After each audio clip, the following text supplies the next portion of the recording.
Ryan?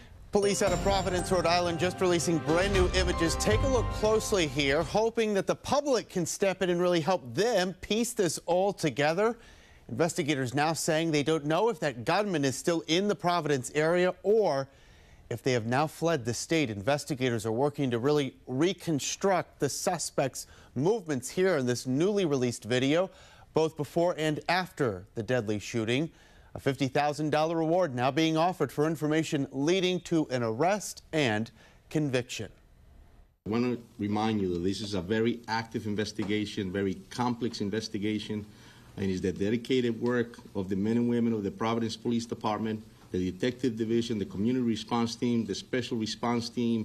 It's all hands on deck, and there's no one that wants to put this individual in handcuffs than us.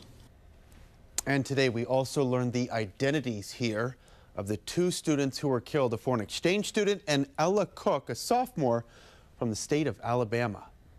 She was a just incredibly grounded and generous and faithful and bright light, both here at the Advent over many years as she was engaged and involved in our worship and our community. Now, what I do know is that Brown's grieving, I'm grieving, just a ball of joy. Ball of energy. The loss of him would be felt throughout this community because his soul truly did reverberate throughout the community.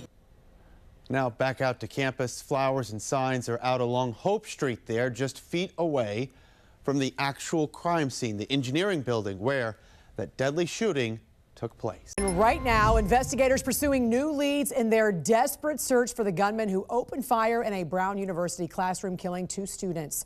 The FBI has released new video, new pictures, and increased the reward for any information leading to an arrest. The community right now, as you can imagine, on edge. They're also frustrated during this massive manhunt as we learn more about the victims.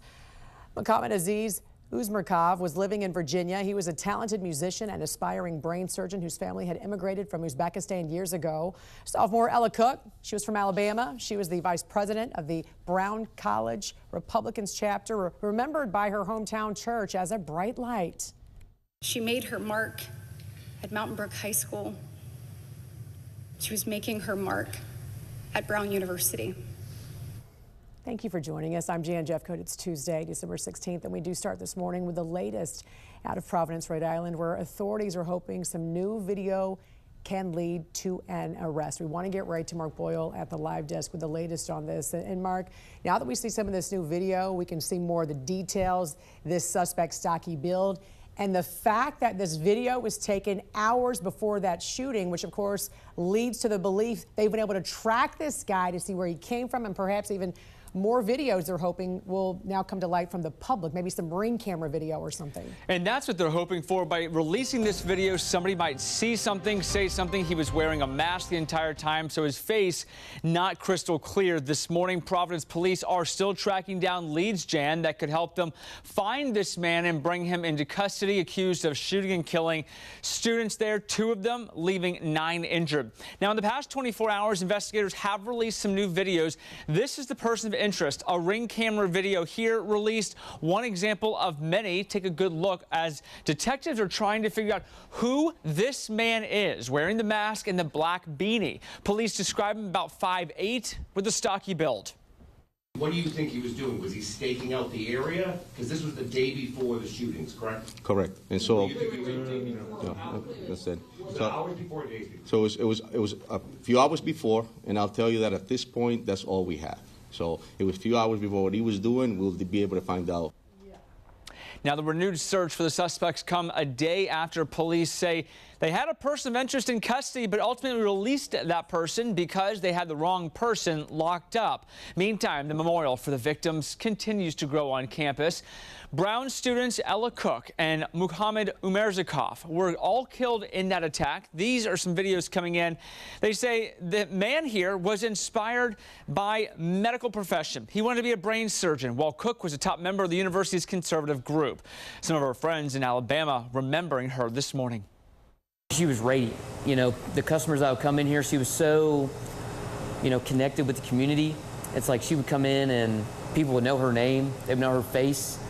They knew that was Ella Cook. Now we'll stay on top of the story as news breaks. We'll bring it to you again. The search for the killer continues.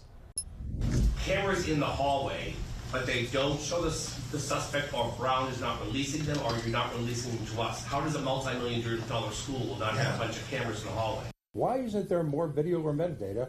And were those cameras all operational? Yeah, I can't speak to what was operational or wasn't. Yeah, you hear all the questions there. Outrage at Brown University. Students and parents beyond frustrated with Rhode Island officials now 4 days after a gunman killed 2 students inside a classroom and then just walked away and remains on the loose this morning. As rumors run rampant online, top brass at the university getting pummeled with questions and grave concerns. Yesterday, the FBI released a new video timeline showing this person of interest before and after the shooting, even walking by responding officers. National News Desk's Leanna Falk reports from Providence.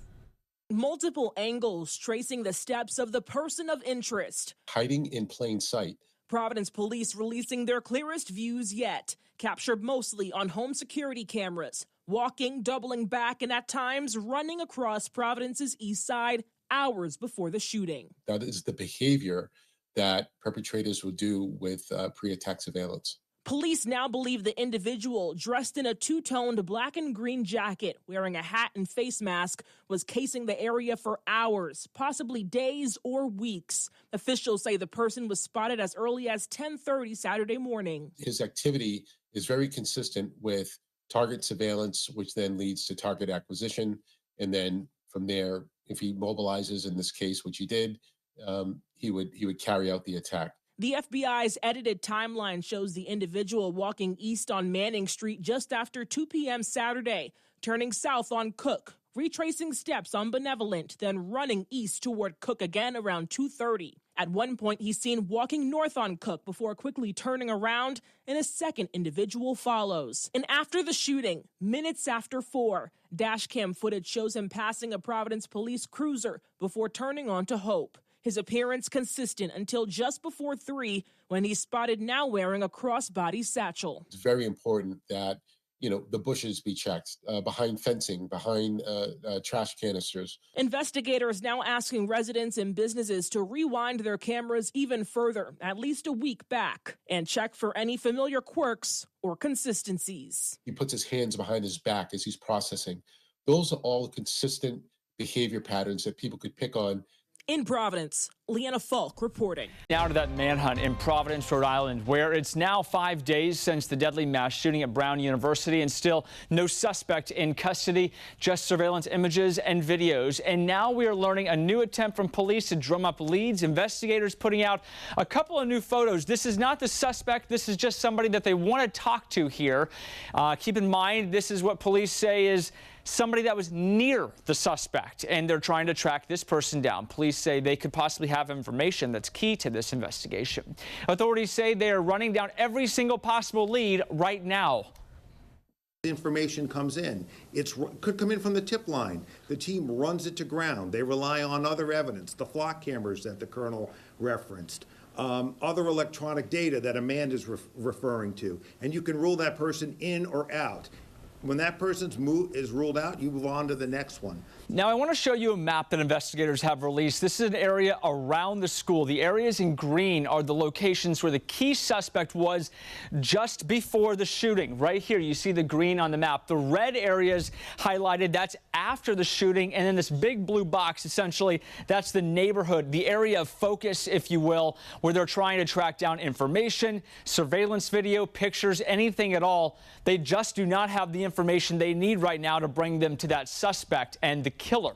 Investigators are now expanding their search to surrounding communities and towns. Again, not the suspect here. This is a photo release of somebody they'd like to track down to question this morning. Monitoring the search and any updates if they break this morning, we'll have it for you right here at the Live Desk.